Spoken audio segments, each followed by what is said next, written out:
efterårssplit. Og det er 2 nye ansigter her. Jeg ved ikke, vil du starte med at præsentere dig selv?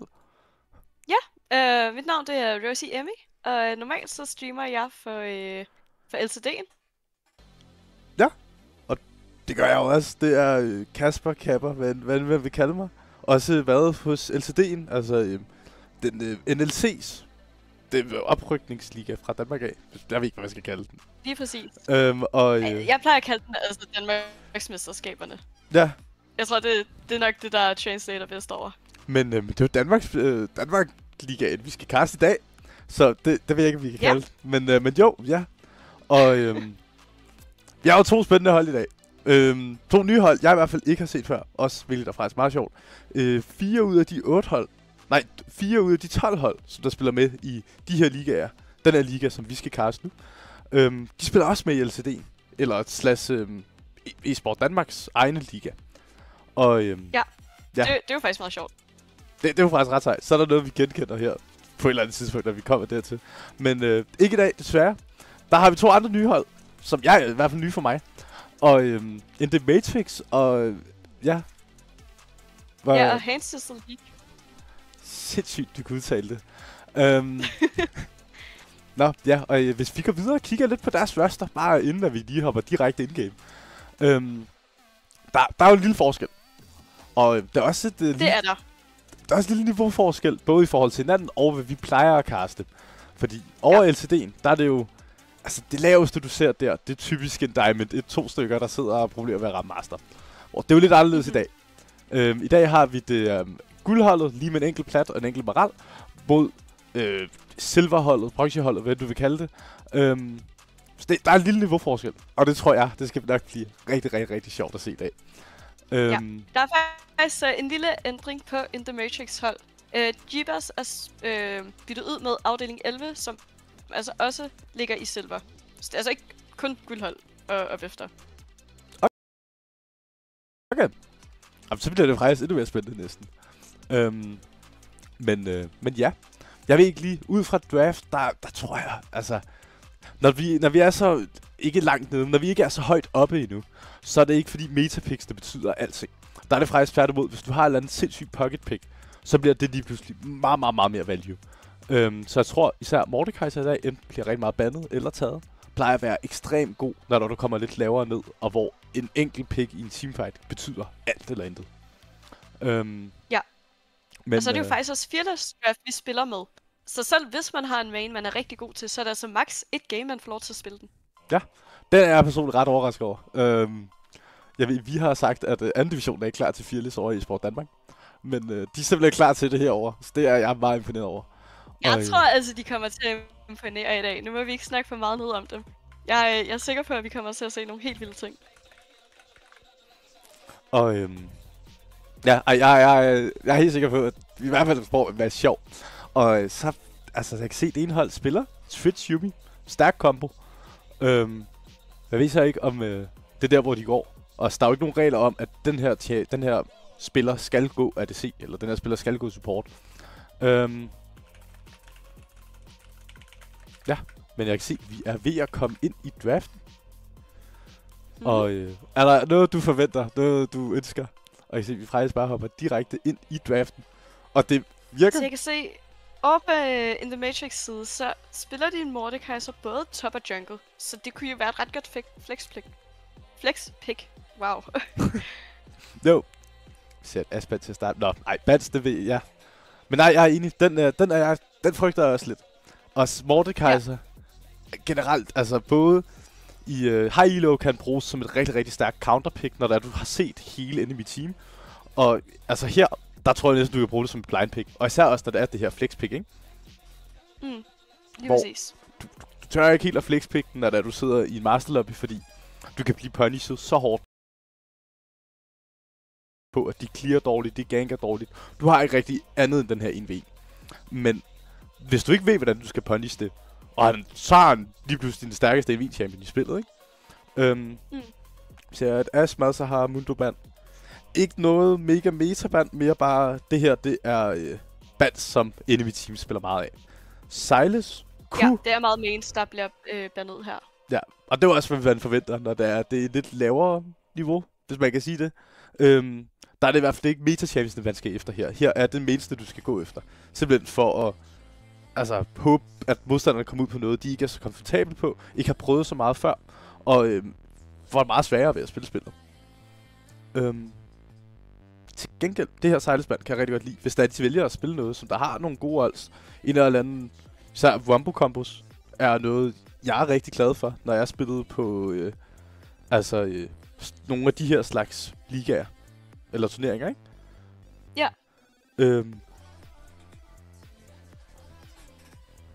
Men altså, en god Wombo-combo, det kan man jo aldrig gå helt galt med, kan man sige. Vi ser en Jinx first pick. Det, jeg ved. Ja. Altså, det kan jeg faktisk godt lide. Du kan altid lave en draft rundt om Jinx. Du kan altid bare spille helt klassisk front to back. Og den virker jo altid. Den er stensikker. Det er noget, der er nemt at execute. Og jeg tror også, at Komst, der er nemmere at execute, er noget, begge hold gerne vil gå efter her. Fordi hvis du spiller den her Wombo-combo, jo, hvis du spiller Malphite, og det er sådan no-brainer, ikke? Men altså Malphite, Yasuo, der er sådan noget retning. Så den er lidt... Den er nemt nok at execute, men når du spiller det, så kan det godt være ret svært at execute, ikke? Så et set pick, det er nok bare et comfort pick, som vi snakkede om. Ellers er det meget tidligere pick set.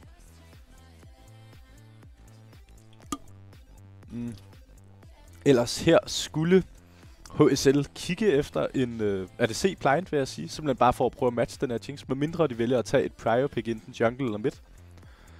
Ja, altså jeg kan se, at nogle af Gingerbreads mest spillede champions, der er Ashe, som der er bandet, og så Jinx, som In The Matrix jo så har taget. Ja. Ellers her, vi ser Ahri. Nok også et comfort mid pick, også fint prior pick. Og her ser vi så Mordekaiser. Hvad man bliver hoppet og bliver insta-picket. Ja, og det kan jo så både være top eller jungle. Og det er det, der er så godt ved flexpick. Så holder du, medmindre de picker enten jungle eller top nu. Men ellers så holder du det her med.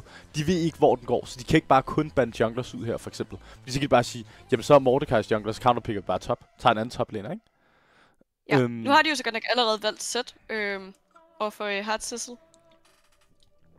Og de smider og der bliver også lukket Jarvan ind her, så det er altså Mordekaiser top, Jarvan jungle.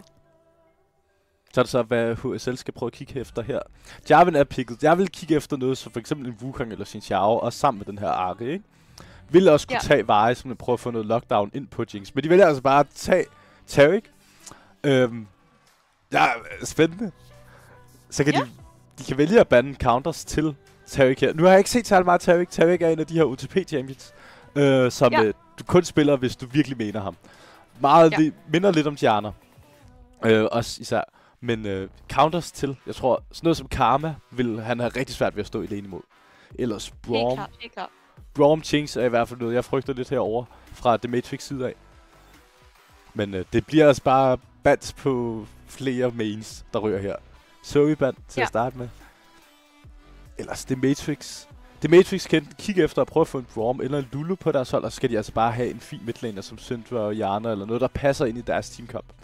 Vil rigtig gerne have en control mage for at prøve at lave noget, der gør, at Zed og Taric ikke bare kan løbe direkte ind i hovederne på dem. Over på Hard Sizzles side, så synes jeg også, de mangler lidt DPS.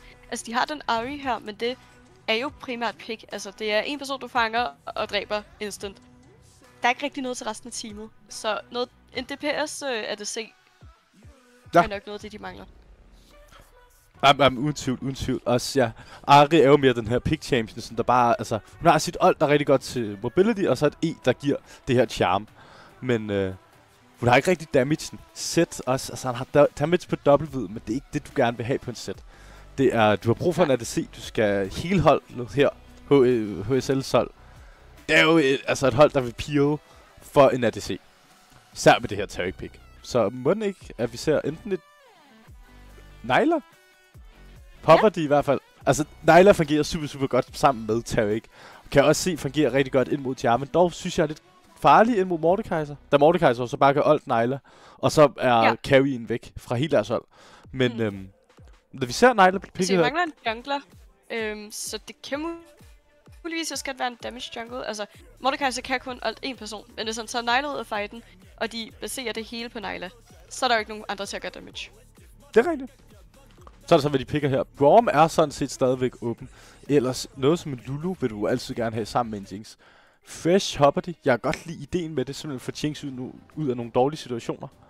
Og faktisk lidt stop deres engage fra Nilah, Taric, Zed, Ahri. Altså, jeg kan faktisk rigtig godt lide Fresh. Ideen med Fresh her.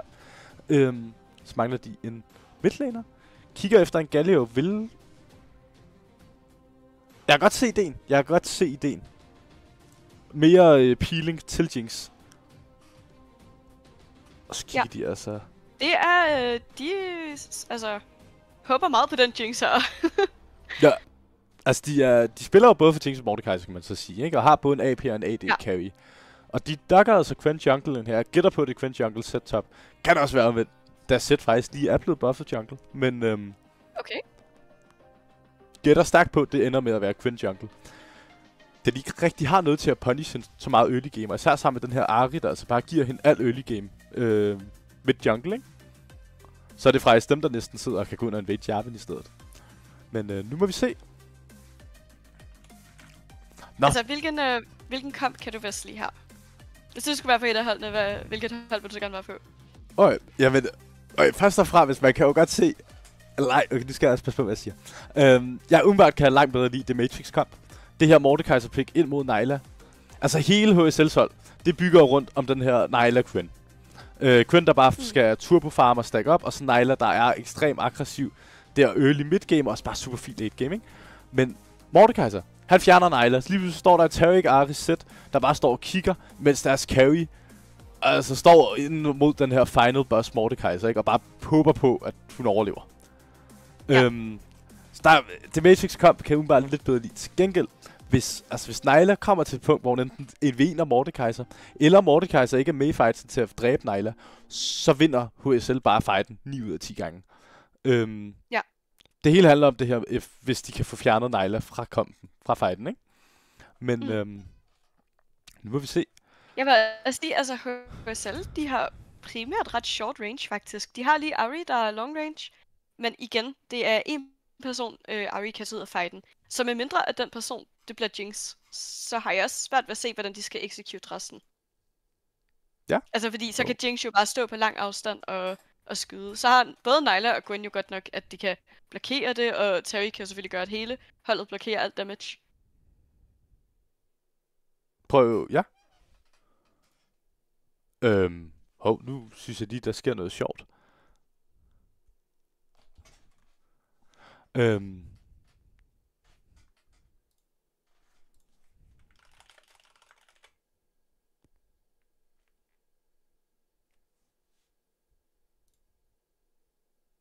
Okay, nu ved jeg ikke, om vi faktisk har nogle tekniske problemer. Det vil være lidt ærgerligt.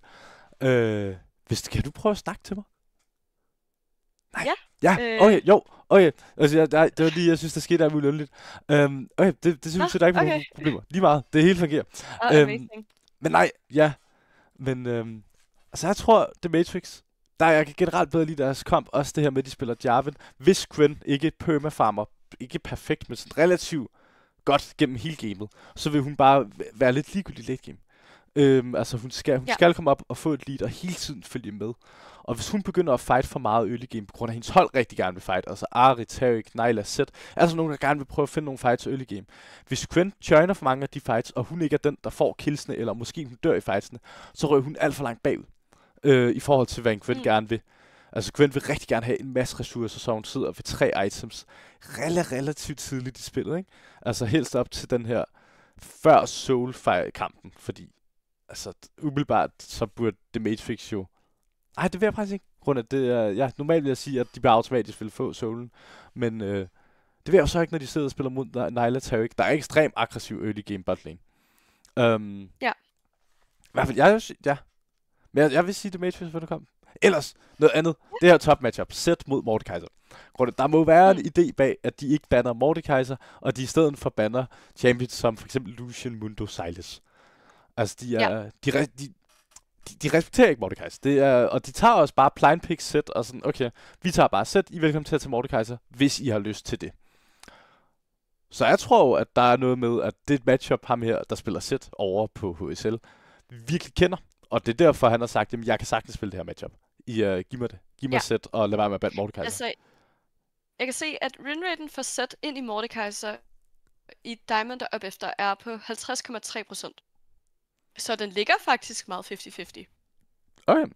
Jamen, så er det jo Jeg bare tror et ikke, det er skødmatch. sådan en Hearthstone. Og Ja. Ja. Men altså, det kan jo også godt være, at det er en main, hvor de tænker, hvis vi får ham her på sæt, så ligegyldigt, hvad han spiller ind imod, så vinder han. Altså, det var jo noget, jeg selv gjorde, da jeg spillede på en, med i en gymnasieturnering. Ja. Det oplevede du faktisk. Det er rigtigt nok. Det gør jeg. Øhm, Altså, der er jo også, hvis man ser på sådan noget som Baus, der ser der også nogle gange, at de bare virkelig tidligt picker altså top lane, fordi de ved, at jamen, hvis Baus kommer på den her champion, så lige meget hvad, så skal han nok kunne gøre et eller andet. Det kan jo godt være, at det er det, vi er ude i, og det simpelthen bare er det helt store comfort pick. Men Ja. jeg kan se, nu begynder vi at nærme os lige så stille indgame. Og hvis den lige gider, det kunne være fantastisk, hvis den lige kunne finde ud af at opfange League. Ej, det er lidt uheldigt, det her. Ej. Okay. Sådan er det. Der må være lidt tekniske problemer nogle gange. Ja. Ej. Ej, det er fandme dumt, det her. Okay, vi prøver noget andet. Vi prøver noget andet. Jeg kan i hvert fald fortælle, at jeg kan se, hvad der sker lige nu i gamet, og der sker ikke noget crazy. Så det er ikke, fordi I går glip af noget.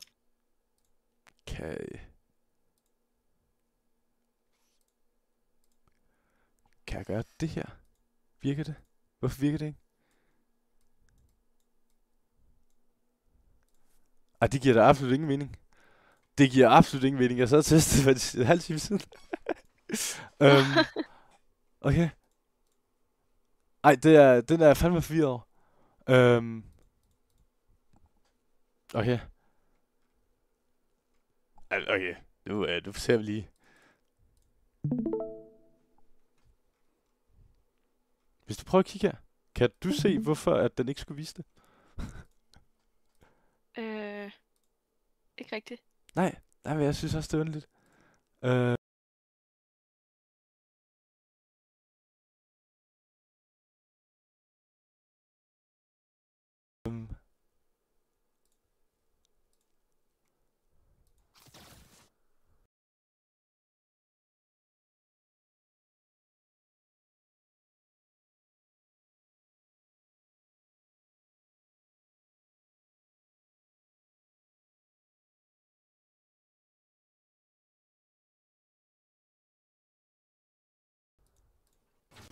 Sådan der, nu kører det.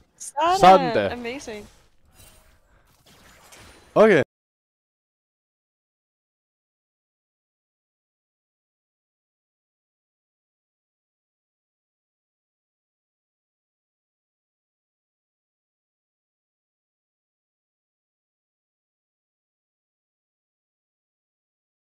Ja, ingen problemer.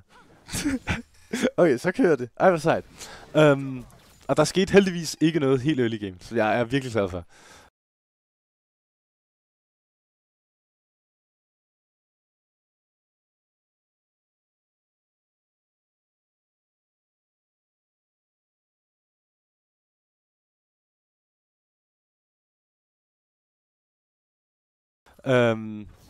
Og vi kan lige stille alle championsene op ordentligt, da de ikke, det kan den ikke finde ud af, det nye fight. Og nu kører det. Ej, hvor er det fedt.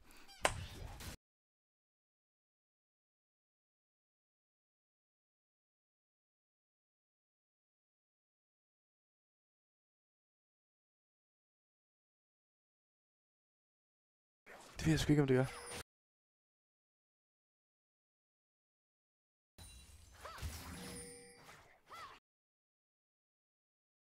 Det ved jeg sgu ikke, om det gør.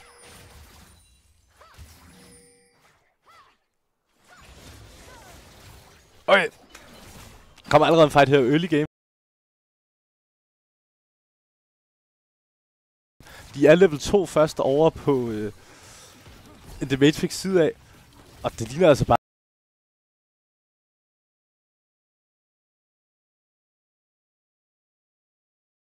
De dræber Nyla her. Jinx får et reset, kører efter Taric, der bliver flashet ud fra afdeling 11. Og det bliver altså bare en clean 1 for 0. Super, super stort for Matrix her, at de får altså early kills på Jinx, det må man sige. Og også det her med, at de får Nilah bagud allerede fra start. Jeg også kigger på CS League her, så er Nilah allerede rimelig ikke særlig godt stillet. Og de får også Raven under botlane, der altså gør, at Nilah bare mister en helt masse ressourcer nu. Jeg ved så ikke. Ja, okay, jeg kan se, der også bliver skrevet, at streamen lagger lidt. Og det ved jeg sgu ikke lige noget om. Det er fandme underligt. Fordi den kører sgu fint nok for mig, af hvad jeg kan se. Det er virkelig underligt, det her. Ja. Skal vi lige prøve at se. Nej, det er ikke den der. Okay. Måske. Nej, det hjælper ikke. Hvad for fanden gør den det? Det er mega irriterende. Hvad skal jeg sådan her?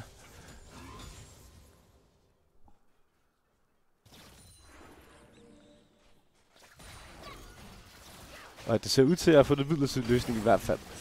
Og der kommer anden fight her, hvor det er Jarvan, der er med noget, hedder botlane, og prøver at punish Taric og Nilah. Taric kan altså ikke komme ud af den her, og Nilah er også i problemer, men kommer nok ud. Never mind. Det bliver altså kills til Jinx. Og det ser allerede ret godt ud over til en The Matrix side af. Det ser virkelig godt ud for The Matrix her. Og det er jo også altså bare de her early bird fights, de gerne vil have, hvor Jinx bare får kills. Det er så fantastisk for dem. Og det er præcis det her, som vi snakker om ved, at deres ring addition over på HSL side af, det er altså primært den her Nilah og lidt Quinn senere i spillet, hvor her early game, altså hvis de får Nilah bagud, så er det jo, altså det er så ulovligt, hvad der sker lige nu. Nilah sidder og spiller en ekstrem aggressiv early game champion. Og Jinx er jo altså kendt som den der champion, når hun rammer 3 items, så der hvor hun går amok før, det er så ret irrelevant. Men ja. Der er det altså, ja. Flash for Team Mask Wolf her. Og Thresh, der simpelthen bare rammer hooken. Det ligner, at Ahri simpelthen bare er død her, og endnu et kill går over til The Matrix. Og det er altså et super fint roam lavet her igen af afdeling A. Som der altså har været relativt aggressiv her early game. Og jeg tror vi prøver at genstarte stream efter det her game. Og så prøver lige at se, om vi kan fikse et eller andet. Men hvis vi lige kigger på Go League allerede her, 2.500 guld over til en The Matrix side af. Ja.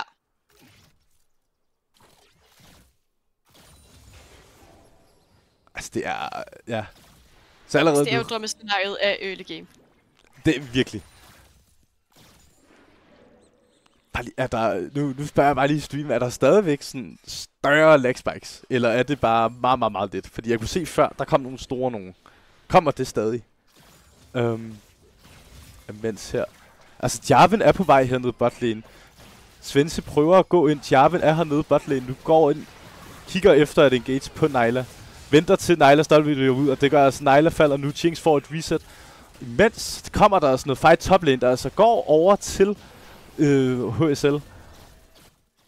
Det er nu 5. kills til Jinx på 6 minutter. Dog, altså, det her... Svense her er så stærk lige nu. Svense er, altså han har panser over hele gamet, det er allerede nu. Ja. Men det her set-pick toplane virker altså. Ja. Der var altså en idé bag det, med at det er bare et comfort pick. I tager bare Mordekaiser, jeg har allerede fået, hvad jeg gerne vil have. Og så det må man sige, det faktisk virker rigtig godt for dem. Ja, altså nu må man også sige, at botlane over på Heartsisters side er kommet ret langt bagud. Altså de må til at sigte på noget andet, så det kan godt være, det er den her set, de skal til at sigte lidt mere på. Ja. Og altså ellers, den her Quinn har jo bare fået lov til at farme, men hun er ikke powerfarmer som sådan. Altså hun er even med Jarvan i CS. Så det er ikke fordi, at hun er sindssygt langt foran. Man kigger dog efter et botgank her, de har ikke noget CS, dog Svense er allerede level 6. Og kan altså bare få lov til at løbe ud, efter at have sat de her traps. Ja. Og så er det så... Og det ville være helt crazy, hvis det er, de vælger at lave et... altså lane swap, ikke? Og sætte Jinx og Fresh op her top lane, når Mordekaiser reset og løbe ned bot. Det kommer de dog ikke til.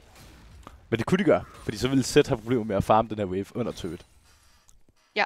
Og vel altså Zed, der lige nu er den største win condition, over fra deres side af. Ud. Vi ser Quinn, der bruger Ghost i junglen. det har jeg ikke set før. Ellers... Altså lige nu sker der nok ikke så meget i gamet. Vi ser dog, Quinn er botside, hvor Jarvan er topside. Så hvis der de skal kigge efter et gank, så er det lige nu. Og det her, det er sådan set et slow push ind til Nilah Taric, så Quen vil have mulighed for at gank lige nu. Det er altså Mordekaiser, der alt er sat her, og får altså et kill på Soup. Og nu blev der altså wardet over til In The Matrix. Det er, den der gang-mulighed, den er altså lukket nu. Det lille vindue, der var. Ja. Det ser ikke alt for godt ud for Hartzessel her. In The Matrix har fået en virkelig god start, og altså bare langt mere foran nu.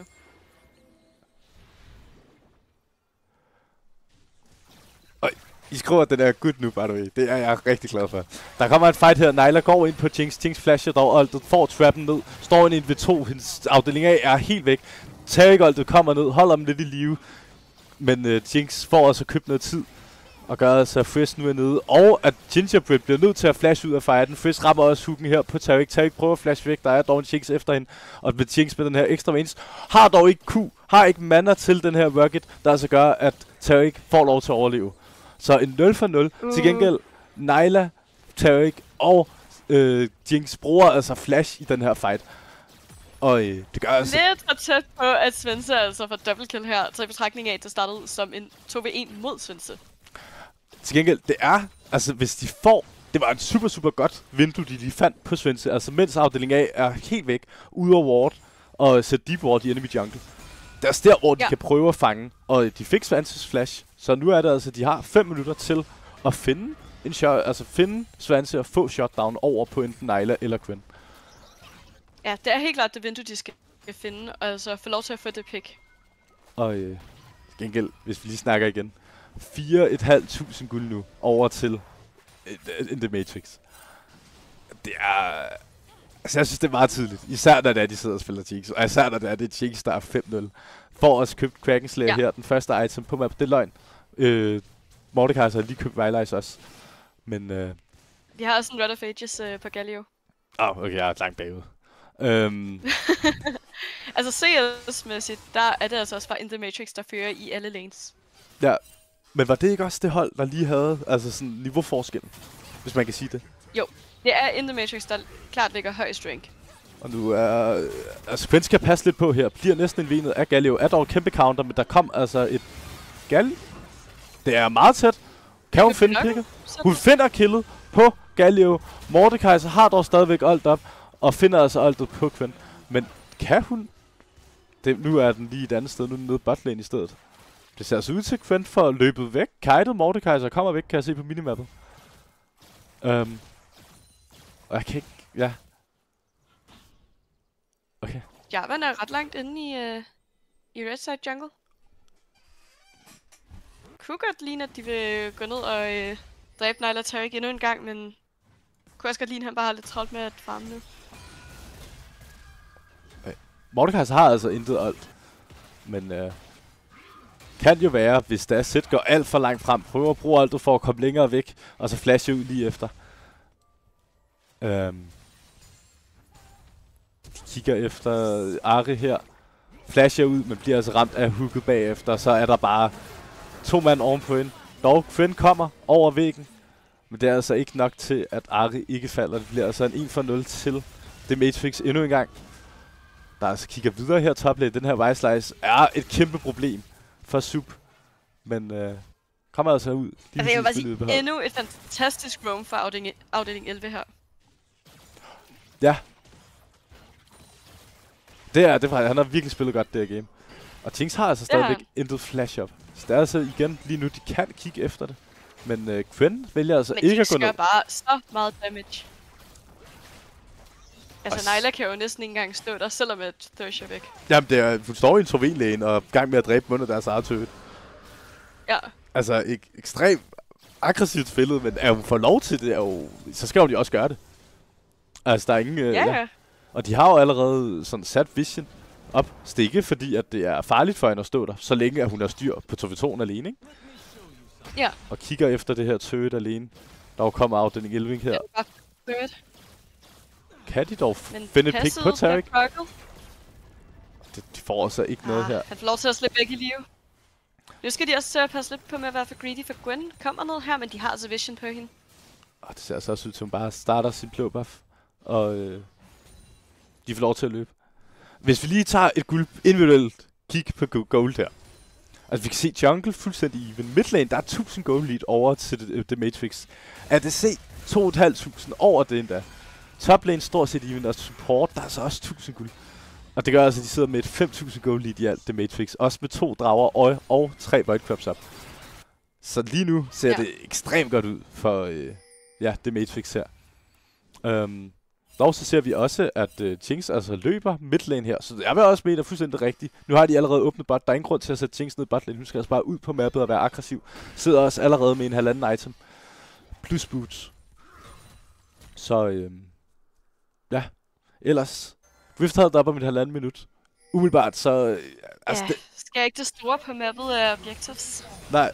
Skal jeg ikke... Okay, hvordan kan HSL komme tilbage i det her spil? Altså, det er jo helt klart den her Jinx bounty, de skal have fået. Muligvis nogle plates. Ej, det falder så godt nok lige om lidt. Nogle tårne på for split pusher lidt, for farmet lidt op. Ja. Altså, sørg for, at de får nogle items. Jeg tænker især at prøve at kigge efter nogle af de her shutdowns. Også de fik Jinx flash tidligere. Nu har hun fået flash op igen. Og de punishede det slet ikke. Gwen kom aldrig botlane. Nu bliver Sup dog muligvis divet. Og der er så et 3-mands dive. Han kan ikke gøre så meget.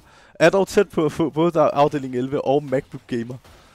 Og imens så står Jinx altså bare i... Altså står Punisher, Ahri, og får også Ahri midlane. Og der er altså bare 2 clean kills over til The Matrix. Så der er altså bare fuldstændig endnu en gang Jinx, der bliver endnu snakker. Jeg vil sige, altså nu har de jo en Ahri.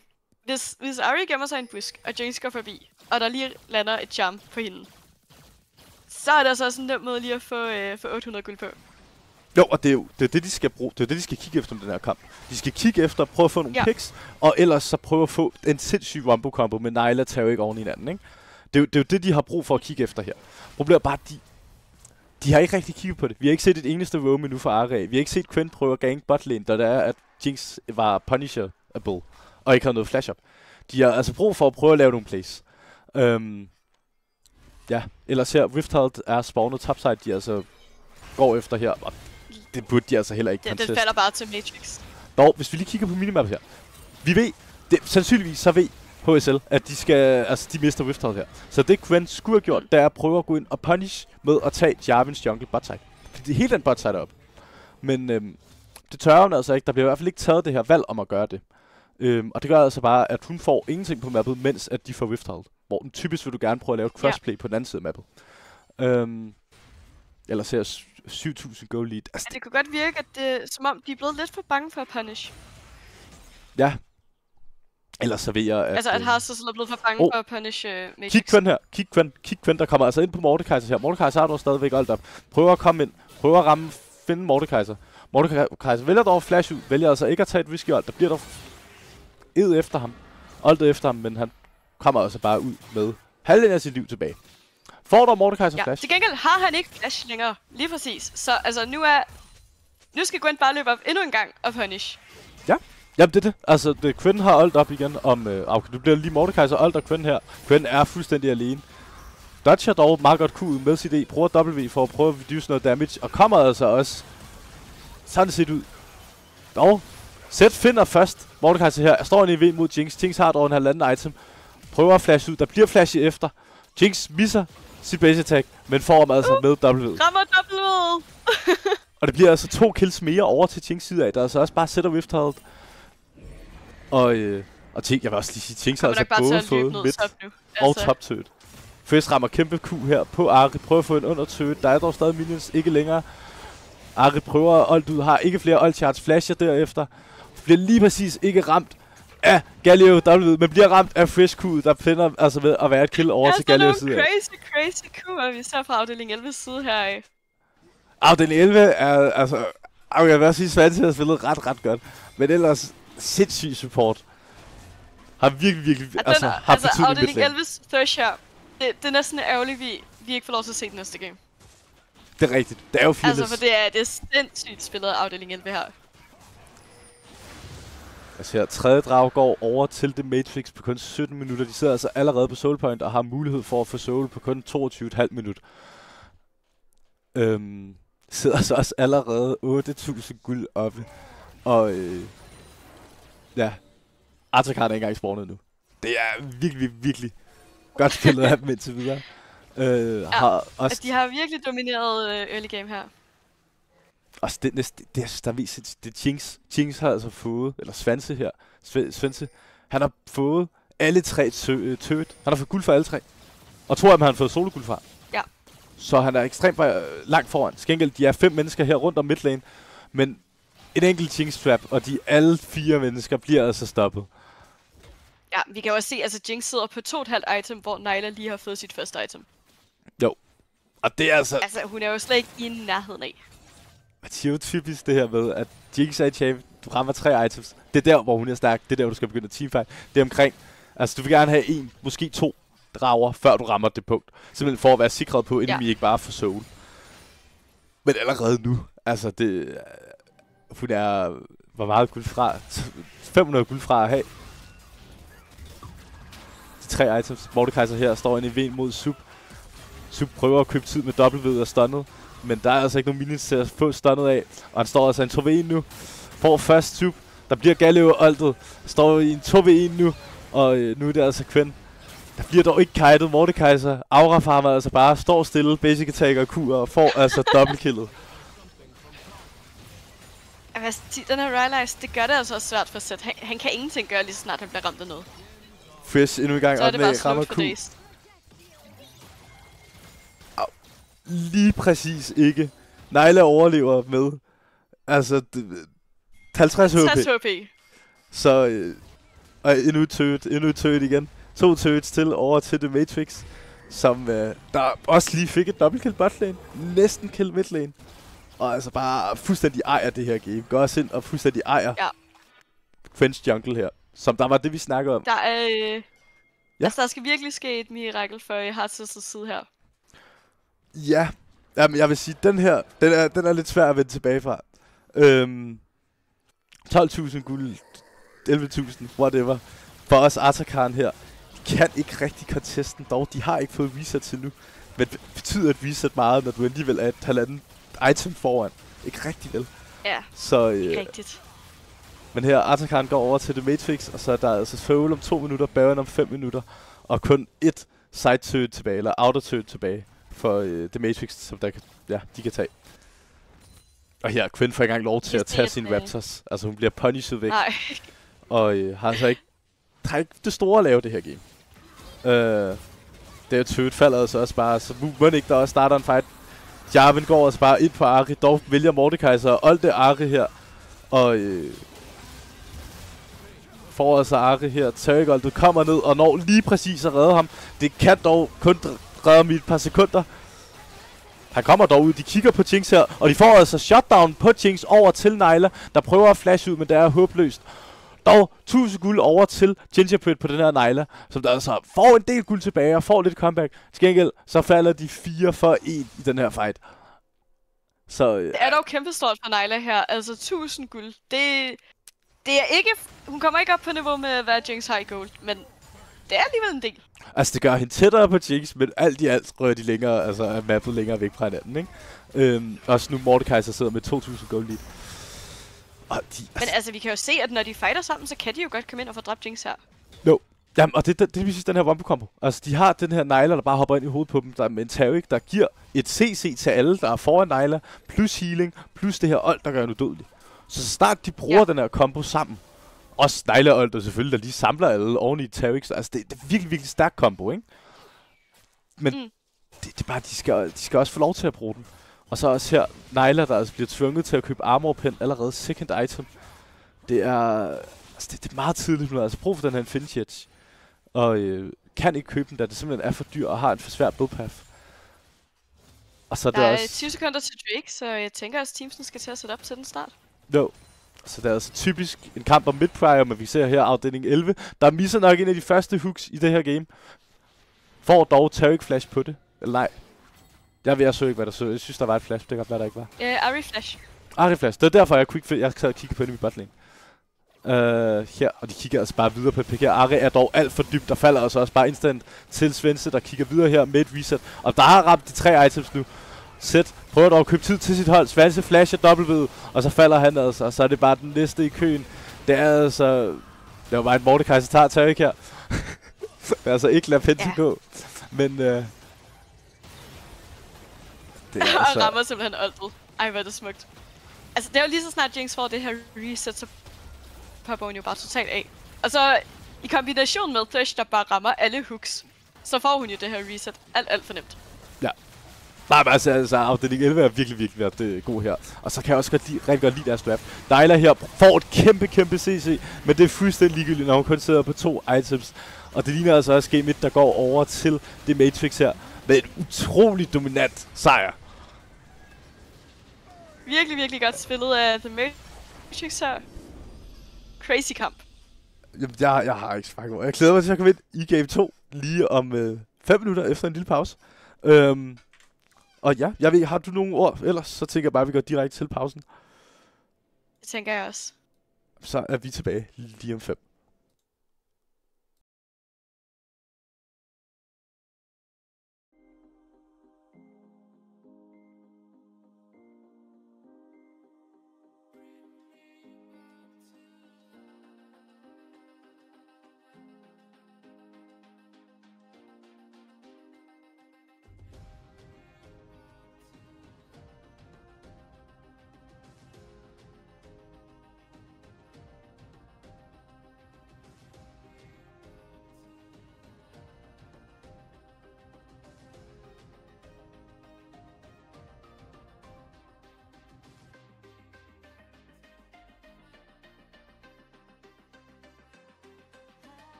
Okay, og vi er tilbage efter en meget kort pause, og et meget dominerende game over fra The Matrix side af. Og ja, jeg ved ikke, vil du ikke sætte nogle ord på, hvad der lige er sket? Jo, altså det vi så, det var jo en Jinx, der bare poppede totalt af. Altså vi snakker, hvad var det, 6 kills på 12 minutter. Helt vildt dominerende early game. Og det er muligvis fordi, at hun var i kombination med en virkelig, virkelig god Thresh, der simpelthen bare ramte alle hooks. Altså jeg tror, vi så ham misse en hook. Helt fantastisk. Så altså virkelig godt spillet fra The Matrix side af. Ja. Nej, og så var det også, altså, The Matrix var rigtig gode til at spille for deres win conditions. Altså de spillede virkelig meget rundt om den her Jinx. Hvor, hvis, altså der må jeg sige, det er i hvert fald noget, Hardy, det vil jeg, HSL skal forbedre. Fordi de havde den her win condition med Nilah, Taric, botlane. Den her Nilah var den primære win condition, right? Og de spillede bare ikke så meget for den. Det var ikke den. Man kunne ikke se, at resten af holdet var indstillet på, det er win condition. Altså Zed i sidelane får et solo kill early. Det er super fint. Det er en 1v. Der behøver man ikke noget. Men det var ikke fordi, de prioriterede. For eksempel, de lavede ikke nogen Ahri roams. De lavede ikke nogen Quen gangs. De spillede ikke first wake osv. De brugte ikke den her Nilahs early game, som der ellers er meget stærkere end en Jinx early. Og hvis Nilah så lige pludselig står i en 2v3 hele tiden mod en Jarvan, der lige pludselig er der, så er det jo klart, at de taber 2v3'en. Uheldigt, de så også taber en 2v2. Det er ikke det, vi sætter vægt på. Men vi sætter mere vægt på, hvad de kan forbedre, ikke? Og det er især det her med, de skal have den samme gameplan. De skal være alle sammen indstillet på, okay, hvis vi har draftet Nilah her, så spiller vi ekstremt early game botlane. Så skal vi ikke tage en Gwen last pick og bare power farm. Eller en... Ja, det må man ikke. Det kan man ikke. Og det håber jeg, at de forbedrer. Ja. Til her, game 2. Ja, det er jo Fearless draft, så vi kan i hvert fald ikke se de samme champions. Og jeg er lidt trist over, at vi ikke får lov til at se den Thresh her igen. For det var virkelig godt spilling af afdelingen 11 her. Jamen, så er det jo godt, at... altså, jeg håber personligt, at vi får lov til at se noget helt crazy som en Pyke eller sådan noget. Fordi, altså, hvem elsker ikke en god Pyke? Og afdelingen 11 var ret dygtig. Ja. Altså, man må også sige, at de der roams, dem havde han altså også på plads, så det er jo også ret godt, hvis man spiller Pyke. Ja, jamen lige præcis. Altså, og han har hook, han har CC, han har setup, han har roam, han har det hele Pyke, ikke? Og det var præcis det, afdeling 11 gjorde rigtig, rigtig godt det game. Både 2v2 botlane, nu kan jeg se, at vi faktisk kommer ind i second draft her, men han var både super, super god i den her 2v2 botlane, men også roamsene. Hvis han ikke havde noget at lave botlane, hvis hans ADC Svense var på en reset timer og skulle reset, så i stedet for recall, så løb han midlane og ganket. Eller så recaller han og løb direkte mid, hvor at enemy midlane tror, at han står botlane, eller på vej bot. Og så får han lige pludselig bare et gratis kill, eller får et flash, eller giver i hvert fald en helt masse pressure til hans hold. Lige præcis. Men nu er der altså Fearless, man kan se i midten af skærmen, hvilke 10 champions, der ikke bliver spillet igen. Det er altså de 10 champions, der lige blev spillet sidste runde. Og nu er vi altså ude i bandphase. Typisk i Fearless Draft, så ser man, at det er meget de samme bands, der bliver bandet igen. Dog, så, nu har de skiftet side. Så det kan være, at for eksempel, at der er et prior pick, som HSL vælger bare first pick, i stedet for at bande den her gang. Men indtil videre er bandsene altså fuldstændig ens. Mundo Cho'Gath, de vil altså gerne lukke nogle af de her tanks, og igen mains. Og må ikke, at vi ser nogenlunde det samme igen. Vi så et Silas-band, vi så et Ash-band. Kan du huske, hvad vi ellers så? Ikke helt, nej. Der ser vi Ash-bandet. Vi har også lige set Silas-band. Jeg tror, vi så et Madza-har... Det er rigtigt, vi så et Madza-har. Og jeg kan ikke huske det sidste, jeg kan være ærlig om. Det kan jeg, når jeg ser det til gengæld. Selvfølgelig kan jeg det. Men ja, noget, hvis vi lige snakker om, hvad holdet så skal kigge efter det her game, ikke? Jeg synes... Ja. The Matrix spillede super godt for botlane. Nu har de desværre ikke den her Lucian band, så vi også sidst. Men vi så den her Jarvan være super, super god early game, og virkelig spille for botlane, hans win condition. Den er desværre ude nu. Men der findes jo en masse ganking junglers. Masse early game ganking junglers. Jarvan er dog klart den stærkeste i mine øjne, som der så nu er ude, ikke? Men man kan jo altid bare spille, altså Xin Zhao virker altid, Wukong virker altid. Gør nogenlunde det samme som Jarvan, kommer dog online lidt senere, først når du rammer level 6 rigtig frem for level 2 allerede. Og du snakker vi om Pyke lidt tidligere. Der bliver altså hover en Pyke til at starte med, det bliver altså et Caitlyn pick. First pick over til HSL side. Altså Caitlyn har en masse scaling. Jeg kan godt lide, at de går lidt væk fra det her early game, lidt mere i noget scaling. Noget lidt mere ranged frem for melee. Umiddelbart kan jeg godt lide, hvad de prøver at lave. Men det er noget andet, vi også snakker om. Eller Teemo. De leger lidt med de her hoppers. Ja. Bliver altså Jhin. Altså Jhin er jo den her... Altså hans lore er en ny kunstner. Og han er rigtig godt lide at sætte op. Lave rigtig, rigtig gode setups. Til både ham selv og hele hans hold, ikke? Og det synes jeg faktisk... Altså, The Matrix var rigtig god til sidste game.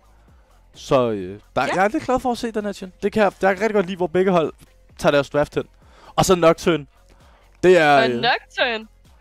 Til jer, der ikke rigtig lige har set LCD, det burde de gøre. Så der ikke kender mig. Jeg er kæmpe Nocturne-fan. Kæmpe Nocturne-main. Så jeg er altid glad for at se Nocturne. Altså over 1 million points Nocturne-main. Skal det nok lige pointeres. Rigtig stor Nocturne-main. Og ramt master i 3 sæsoner på dem. Vi ser et Veigar-pick over på HSL's side. Umiddelbart faktisk meget god ind imod Nocturne. Da Nocturne så aldrig rigtig kan engage på Veigar. Med alt. Ja. Ellers så her, hvad kan de kigge efter? De kan kigge efter en Nocturne counter. Jarvan er dog ude, som der ellers vil være rigtig stærk. Zac personligt, kæmpe hater. Men det er nok ikke noget, man lige tager som sådan. Tahm Kench står umiddelbart flexpick, både mellem mellem support og top. Og rimelig god ind imod en Nocturne. For eksempel hvis det er Tahm Kench support, kan han bare spise Caitlyn og løbe væk. Så Tahm Kench picket her. Altså HSL, jeg var ikke så fan af deres sidste draft. Lige nu kan jeg faktisk rigtig godt lide, hvad de laver. Det er meget godt. Altså man kan jo også sige, det blev 3, så de skal lidt vinde nu, hvis ikke de vil tabe. Ja, og nu kigger vi videre. Og Iana generelt super stærk med Nocturne er også den her, jeg vil sige ret god ind mod Veigar, men bliver altså en surf desværre. Også en long range, desværre ikke Iana med et ult, du altså kan, combo sammen med Nocturne ultet. Og nu Bans. Altså de ved jo ikke, om det er Tahm Kench top eller support. Og hans main champion set er nede, samtidig med at Mundo også er bandet. Men må ikke, at der bliver brugt nogle bans toplane, således at The Matrix kan bande toplaners, blind pick top, og derefter få counterpick support. Vil jeg bande Alistar? De vælger dog at bande Alistar. Jeg kan faktisk godt lide det ind mod Jhin af Nocturne, især Nocturne og Surf. Ja. Ja. Ellers så her, hvis vi så kigger over på HSL side af, skal de altså prøve at bande nogle af de her supports, der er rigtig gode mod Jhin, eller bande nogle toplaners, hvis det er, at de er stadig bange for toplaners. De har jo blind-picket Tahm Kench flex-pick, ikke? Ja. Og det ser vi også, de faktisk bander toplaners. Det er jeg lidt glad for at se. Sandsband og Nasusband. I mean, det giver mening, hvis du gerne vil blind top, og du er bange for, at de bare spiller scaling. De har allerede en Veigar, de har allerede en Caitlyn. De er rigtig glade for scaling lige nu over på HSL's side. Så jeg kan godt lide ideen med det.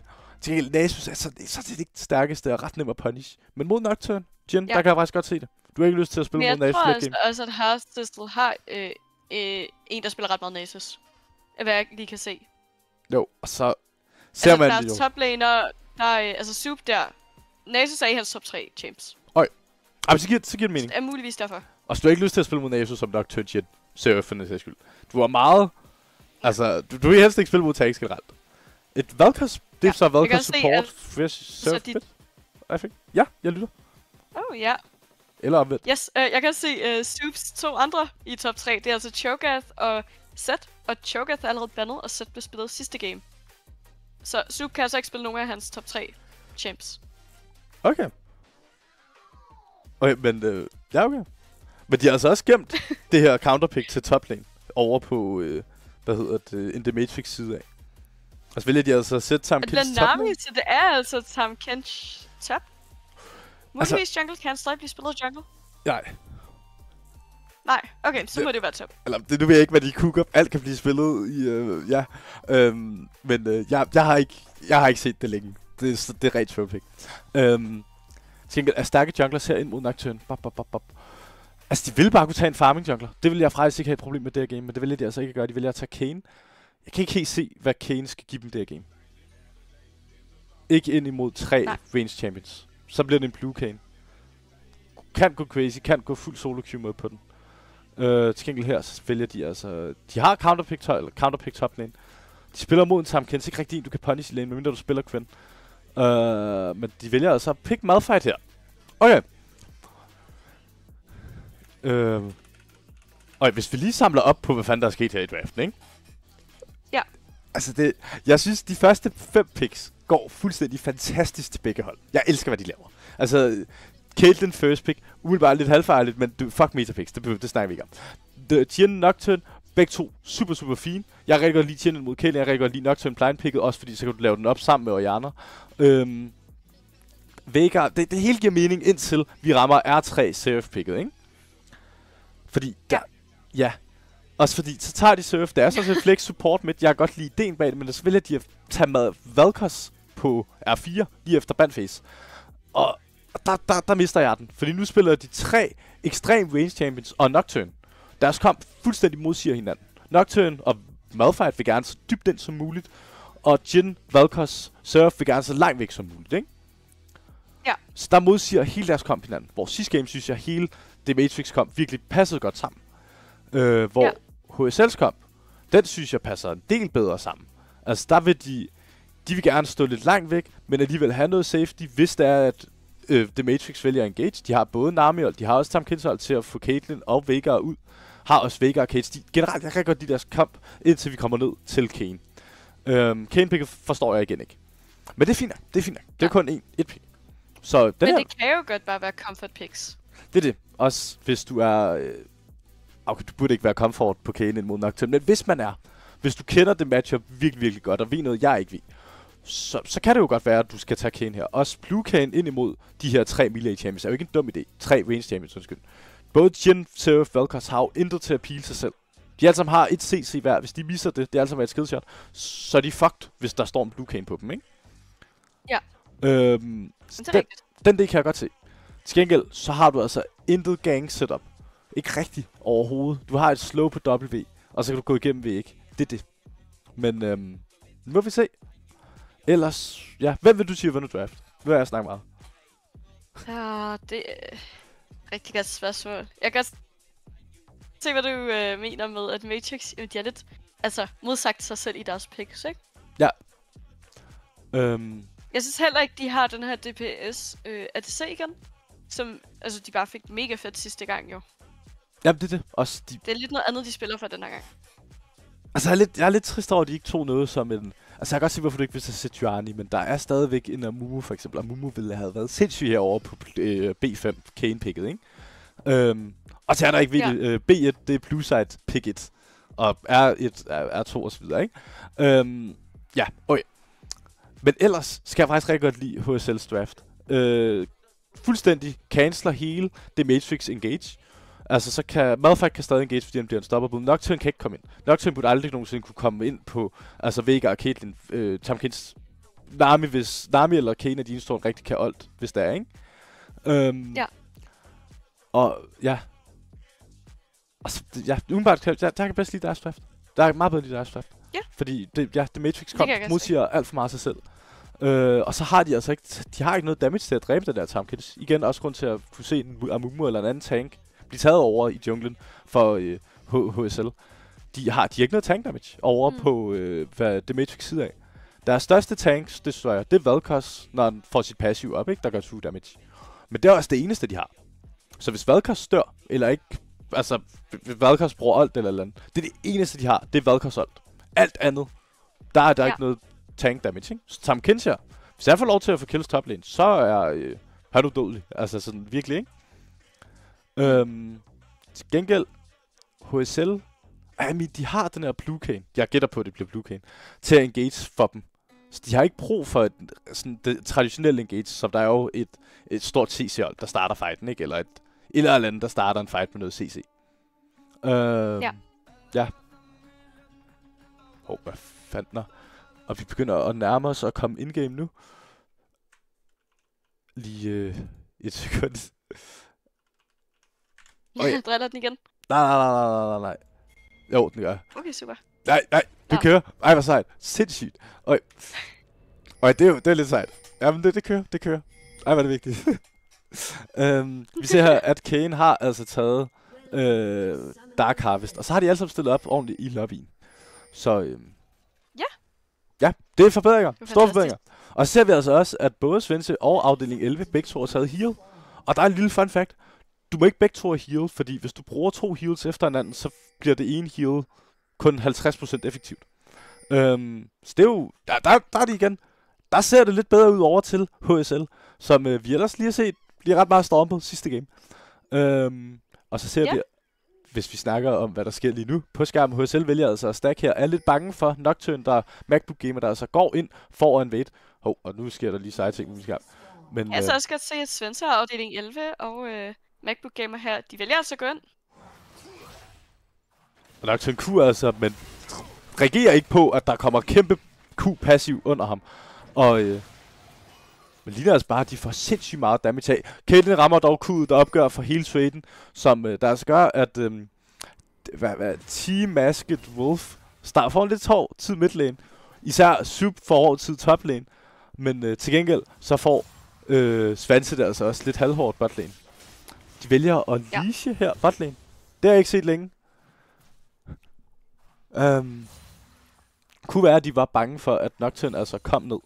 Og hvis vi lige kigger hernede på botlane, så viser Caitlyn altså de første 3 minions, der altså gør, at Svanse og afdeling 11 altså får level 2 på allerede anden wave, hvor de andre får, eller 3 minions i anden wave, hvor de andre først får det på hele anden wave, tror jeg. Nej, først tredje wave. Ja.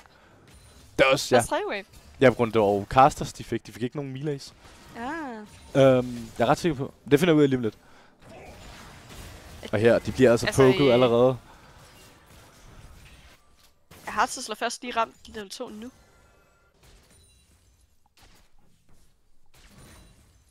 Og det var faktisk allerede så i anden... Nej, det var først 30 wave, der er vi ret i. Tror jeg ved ikke. I don't know, man. Begge junglers pager for mod toplane, hvor det altså er 2 tanks, der står og slår på hinanden.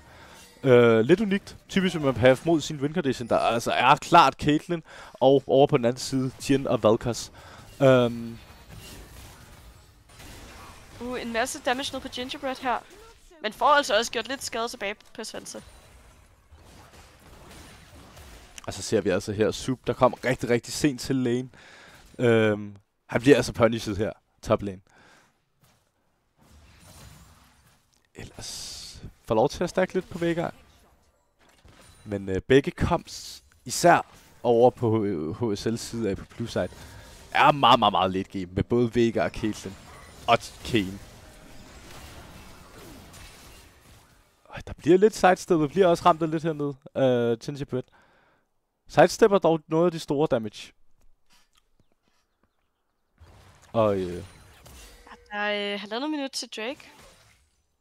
Ellers så er det bare lidt frem og tilbage poke. Trading. Farming. Noget vigtigt her, jeg lige vil sætte fokus på. Kayn får altså Scuttle her toplane. Nocturne er også toplane.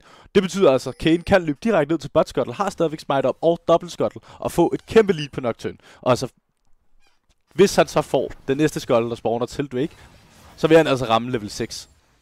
Men okay, så Heartsizzle, de har meget bedre. Game her. Meget videre. Det var bare lige de første game, der skulle de der seje champs lige ud.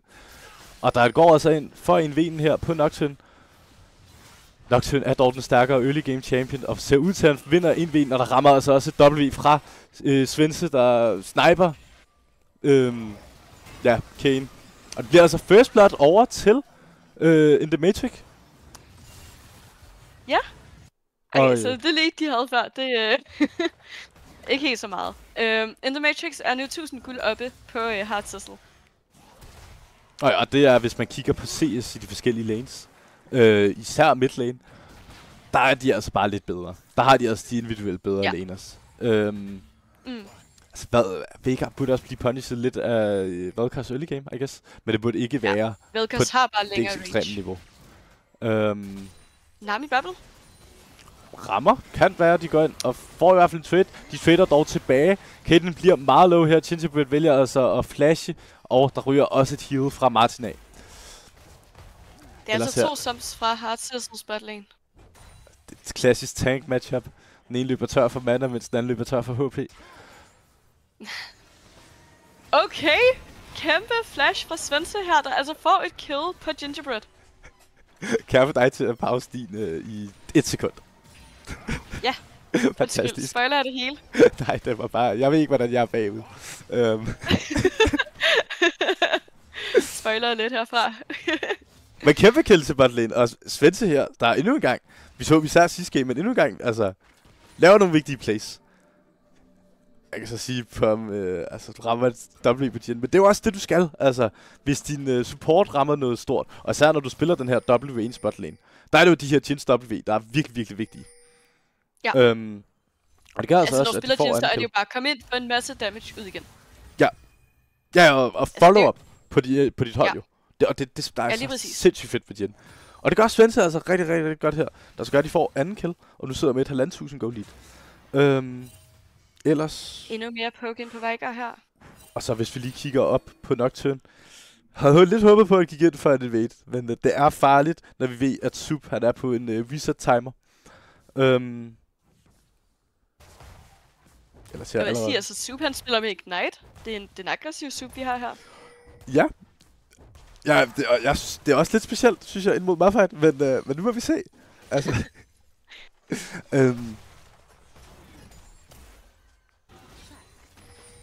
Nej, jeg synes altså, det er meget sjovt. Det er lidt mere utraditionelt league, hvis man må kalde det. Drake er også oppe, men det ligner altså ikke, at nogen teamsene har tænkt sig at tage den lige forløbig. Nej. Altså, Kayn rammer level 6 her på rød buff, er meget overbevist om. Og så er han altså lidt stærkere end Nocturne. Nocturne har der lige 2 camps, han skal tage, før han rammer level 6. Så der vil han have en timer til enten at gå ind og invade, eller spille en fight botlane. Men jeg er ikke sikker på, at jeg har læst XP'en rigtigt. Og jungle XP'en er det mest specielt der i det her spil. En igen Svensson rammer et rigtig vigtigt W, får ham selv ud, dog kommer afdeling 11 altså ikke ud. Der bliver fanget af en masse traps. Og Caitlyn, der altså rammer Q ud, men der kommer et heal fra Svense. Afdeling 11 reagerer altså ikke selv, det er hans teammate, der reagerer med healet. Og så Nocturnal, der kommer hernede botlane, og der kommer direkte follow-up med W fra Svense, så der altså får et kill her. Botlane, og Kayn engager her på Nocturne. Vælger ikke at komme lidt Martin, han rammer altså en del bubbles her. Ja. Men næsten kill til Gingerbread, men det ender altså med, at han selv falder, når Nocturne older ned. Og det er altså mig, der har læst lidt XP'en forkert, fordi Nocturne ramte altså level 6 kun på 1 camp. Det er lidt sejt. Nå. Og kæmpe... til Vel'Koz her. Altså Vel'Koz, der er hele sin combo. Helt korrekt. Ja. Næsten solo kill i midt. Altså vil jeg sige, Drake er stadig oppe. Altså der er... Altså lige nu, de har lige fået et reset på Gingerbread.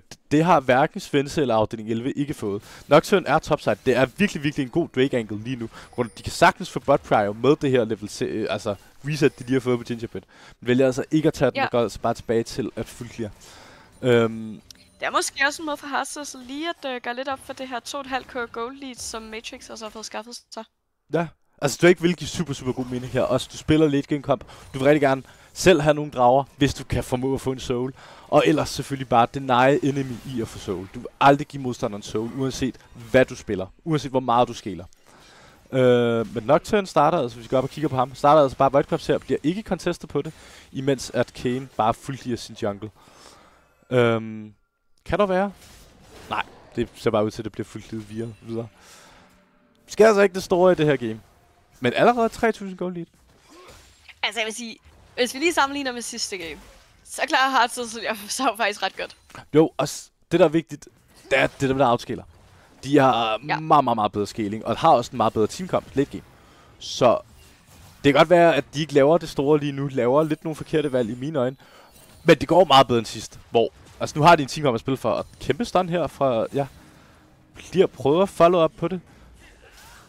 Og det er altså vigtigt for Kayn, at han får lavet nogle gange snart, fordi han vil rigtig gerne have blueform så hurtigt som muligt i det her spil. Har også valgt at køre Dark Harvest. Okay, Sup der altså prøver at få Malphite ind under turret, rammer altså også Altet, form under turret. Flasher efter, Alter dog væk. Super tæt på et Sup solo killer Malphite her. Altså begge så... Nej, det er løgn. Der er lige TP tilbage over for Oscon. Hvordan vil du udtale Malphites navn? Jeg vil nok sige Oscon. Oscon. Okay, godt nok. Dodger altså det her Jhin W og får altså lavet lidt poke tilbage. Men Okay. Der bliver altså flash fra Veigar. God reaktion for ham dog.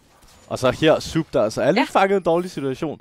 Men Oscar har altså ikke noget olt eller flash up til at følge med. Han kommer altså ud i sikkerhed. Har dog ikke noget TP til at komme tilbage. Så er Nocturne, der kigger botlane her. Vil nok også gerne snart have Draken. Olt og bot.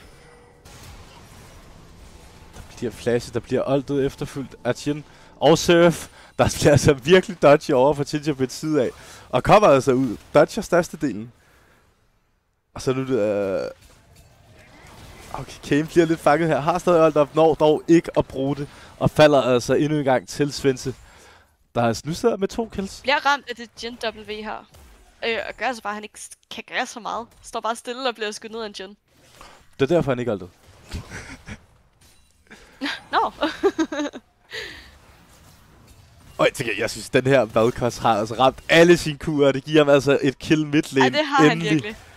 Sidder altså også med et 40 CS lead på plat 12 minutter. Så ja.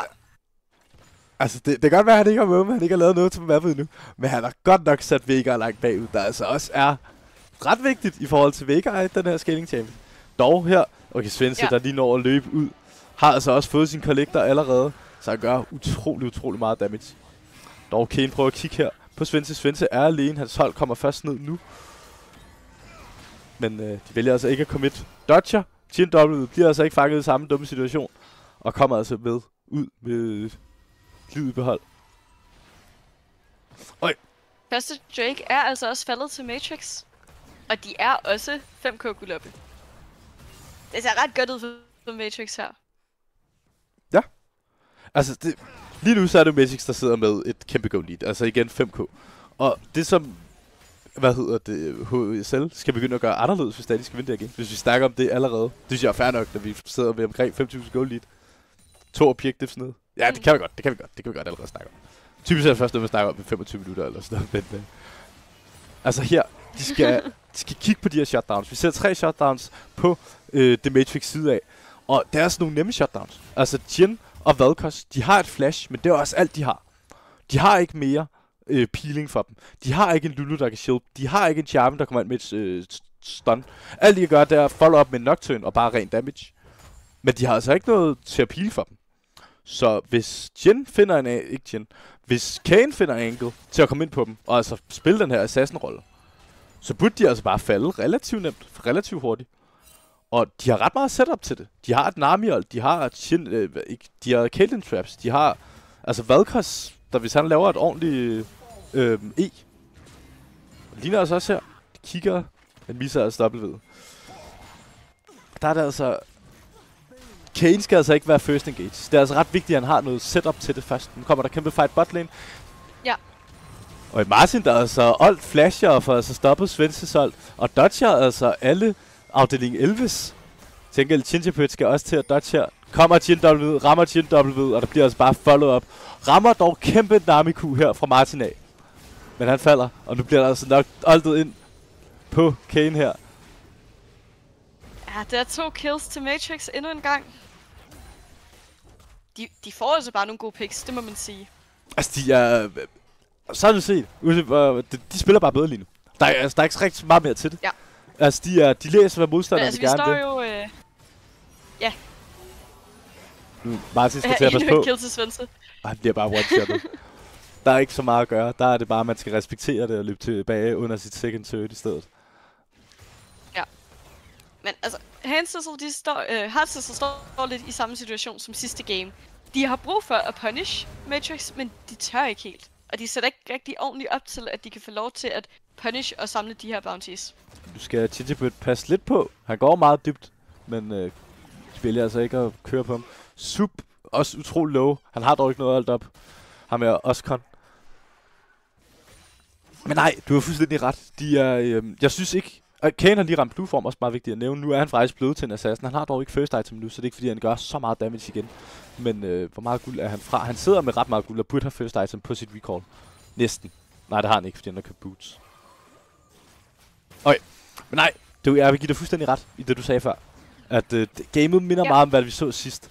At de spiller ikke helt for deres win conditions. De spiller ikke for at få Caitlyn foran, eller i hvert fald komme igennem even i lane. Eller ikke Valkos, Veigar. de spiller mere for, at okay, jeg vil bare gerne prøve at få noget. Altså, ja, hele deres hold, ikke? Og der er det ret vigtigt, at du kører med, okay, for at få noget, må du ofre noget. Det, især i competitive play, så er det sådan tommelfingers regel, ikke? For eksempel, hvis du gerne vil have Drake ved lige på spawn, så må du muligvis ofre en midwave, eller ofre et eller andet for det, ikke? Kayn her prøver, de prøver at lede efter Kayn, bliver dog ikke ramt af sin W og kommer altså ud. Men for eksempel også her, nu vil de gerne spille Rifthold. De har dog 2 nede bot lane, og så de spiller lige nu 3v4, hvis de spiller op på topside, ikke? Så der nogle gange må du ofre en botwave, for at sige, okay, men vi løber så op til mid. Og Kayn, der bare bliver one-shottet her, noget jeg slet ikke reagerer på. Vi kan altså også se endnu en gang, så afdeling 11, han rammer altså bare de der rooms. Selvom man spiller Surf den her gang, stadig op af room top. Ja. Mega fedt at se. Det ligner så, at de har jo sat Svense afdeling 11 ind midtlane. Og de kigger altså her på Valkos. Og bruger committer meget til det. Valkos når altså bare at dræbe Gingerbeer, før der sker noget. Samtidig får Oscon altså også et solo kill på Sup. Og nu kommer afdeling 11 altså ned botlane, hvis vi lige tager et kig på ham. Rammer stunnet på Martin. Martin har stadig liv tilbage, rammer Q'et, og får nok altså bare lov til at løbe her. Men nej, afdeling 11 jeg skal stå for turrets her. Det er altså second turret top lane, han er ved at tage. Det ser ikke helt godt ud for Hearthstone. Nej, 10.000 guld nede er bagud, hvis vi kigger på individuelle lanes i alle lanes, inklusive jungle og support. Især support. Der er det der, hvor det største, andet største goal leader. Nej, tredje største, never mind. Holy shit. Ja, okay.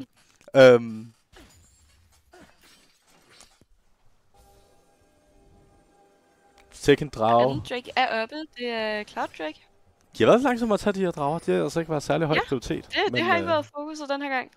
Giver også meget god mening, når de spiller Nocturne i stedet for Jarvan. Jarvan er en del mere aktiv, kan bare gå ind og sige, at jeg gider ikke at farme, jeg går ind og tager Drake nu.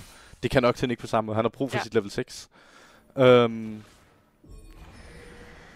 Eller Swifthold bliver brugt midlane, får sådan noget mid-prio, og kan kigge for det her second mid-tier turret. Men de vælger altså bare at forlade den. Får dog nok stadig skud af, muligvis også turret. Ellers sker der noget sejt. Kayn kigger på et steal. Malphite er topside. Det er også en af deres sidste chancer. De får også et kæmpe stun her på afdeling 11, der altså bruger heal for at komme ud, få noget movement speed. Men der bliver altså løbet efter ham på den her Sup. Nu er det altså Sup, der falder til det her Valkos-hold. Og Nami faldt også midlane, det er noget jeg slet ikke at se. Men falder altså til Nocturne-holdet. Samtidig så står altså Caitlyn op i et sidelane mod Malphite. Det er altså ikke der, du har lyst til at stå som Caitlyn. Lige nu kan Malphite bare ulti. Han ulter. Malphite, så er det præcis det der sker.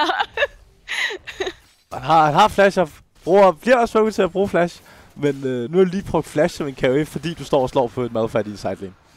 Og dragen går altså også over til The Matrix, som der altså lige nu bare kører dem over. Så bare sige det rent ud.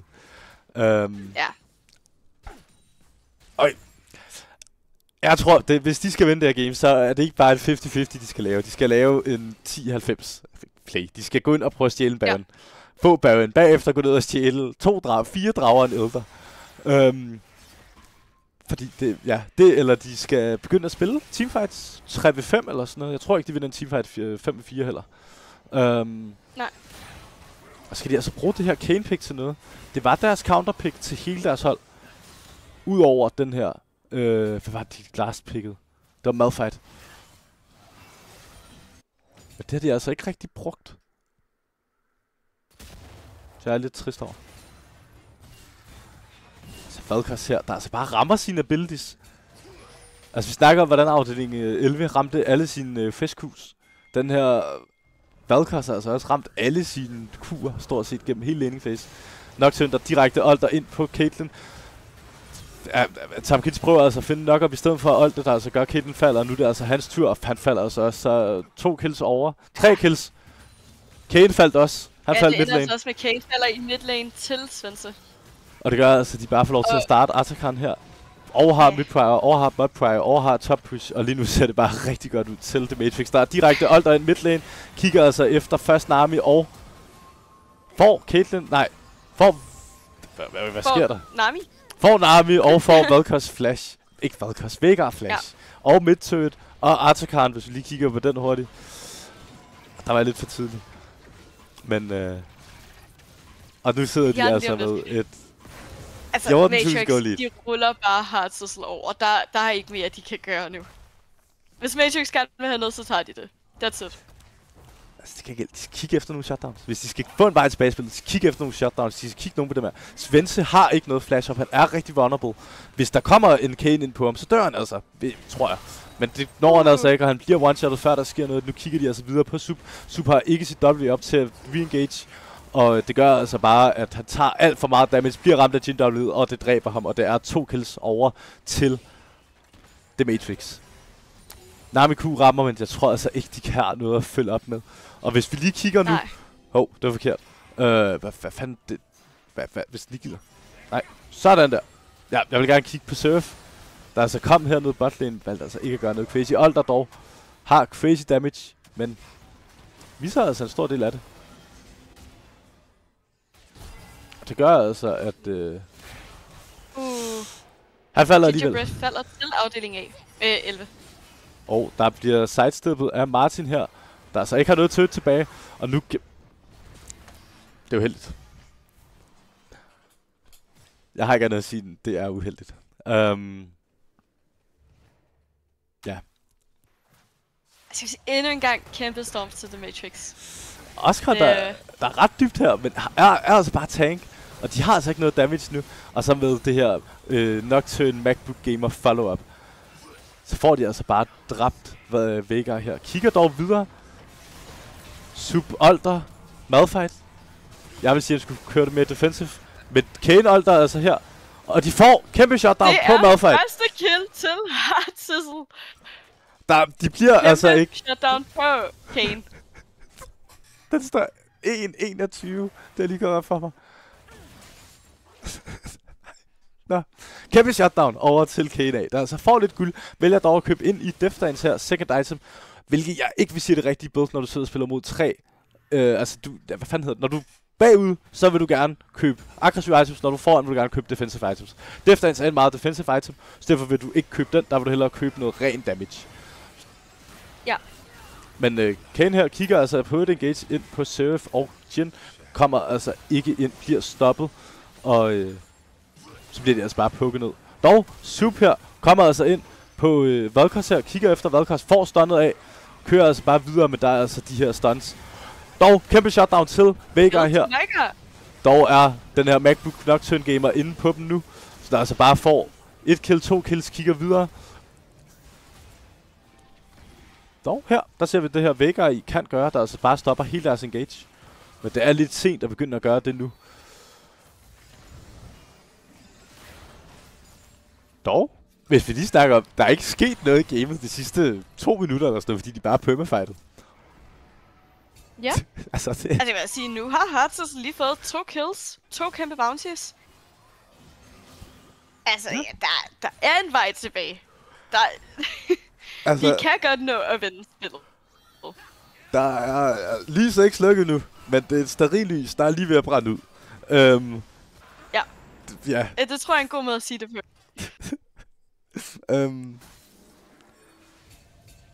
Hvis man også kigger lidt på Svenses damage.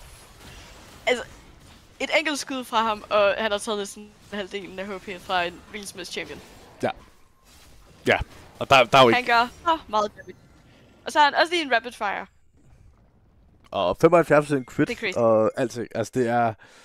Ja, det ser ikke så godt ud for HSL.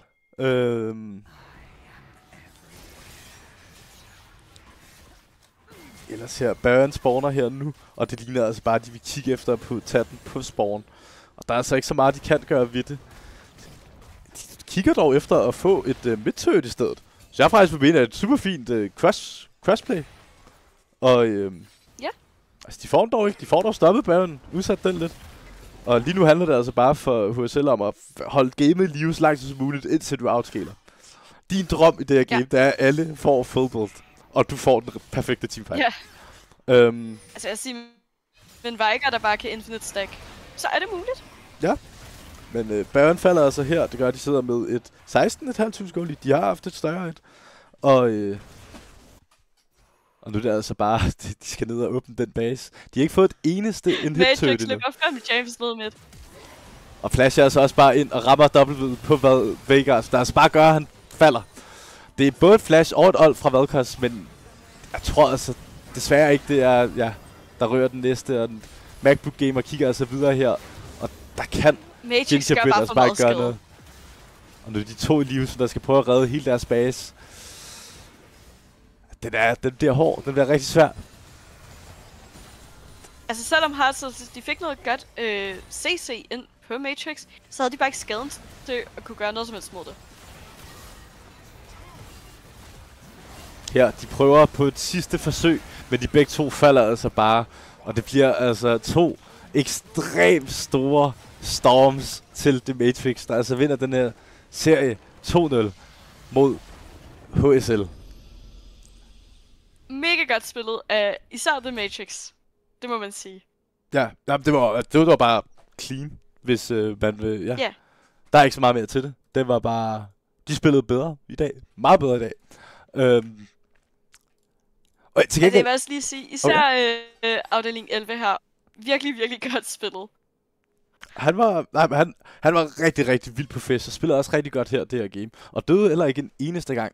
Det gjorde faktisk hverken ham eller Svendse. Nej, ja. Det ved jeg ikke. Jo, og noget, som jeg håber, vi får lov til at se i fremtiden, når vi skal caste her. Vi skal jo caste resten af efterårssplittet. Eller hele efterårssplittet. Ja. Ikke resten, det er lige begyndt. Der håber jeg, at vi får lov til at se nogle drafts, der hænger mere sammen. Fordi det her game, altså du spiller bare på, okay, vi vinder, vi er bedre i alle lanes. Drafts, det gav ingen mening. I hvert fald ikke The Matrix draft. De spillede bare 2 engages, 3 extreme waves, ikke? Det hænger ikke sammen. Så det håber jeg, at vi får lov til at se det fremover, at der er nogle drafts, der hænger lidt mere sammen. Og så må det gerne være lidt sjovt. Jeg vil gerne se Yasuo Diana eller sådan noget. Jeg ved ikke, ja. Altså man kan jo også sige, det er jo Fearless draft. Og jeg synes, i første game, der så vi altså nogle comps, der hang lidt mere sammen. Så det der med, at der er altså kun et vis antal champs, man kan sådan nogenlunde finde ud af. Altså i hvert fald kunne finde ud af nok til at spille på højt niveau. Og når nogle af dem så bliver taget væk, så må man jo sådan lidt prøve build og bare sætte et eller andet sammen, ikke? Ja, og det virker jo super godt, kan man sige. Og hvad ellers? Jo, vi skal cross-mapping. Den er vigtig at lære. Det skal de, ja. Men ja.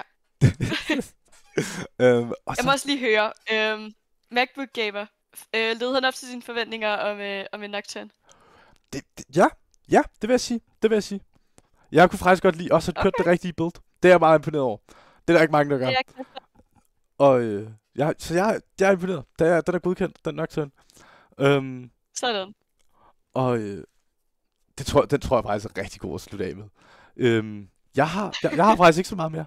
Har du noget? Nej, det har jeg heller ikke. Jeg vil bare sige tusind tak for at se med. Og vi ses næste torsdag klokken 20 igen. Og skal vi lige se, hvem der bliver spillet der? Hvad er det, vi kan få lov til at se? Det er Suge mod AB. Der er 2 hold, der spiller med over i eSport Danmarks ligaer. Så der er nogle hold, vi kender. Okay. Det er lidt sjovere. Det er et 3. divisionshold mod et 4. divisionshold. Og så mener jeg faktisk muligvis, det er 2 3. divisionshold næste split, fordi AB lige har rykket op. Så det bliver super spændende. Jeg får lov til at se. Og på torsdag klokken 20, samme tid som i dag. Forhåbentlig uden lag. Og der håber vi, der er endnu flere, der kommer ind og ser med. Og tak for at se med i dag. Vi ses!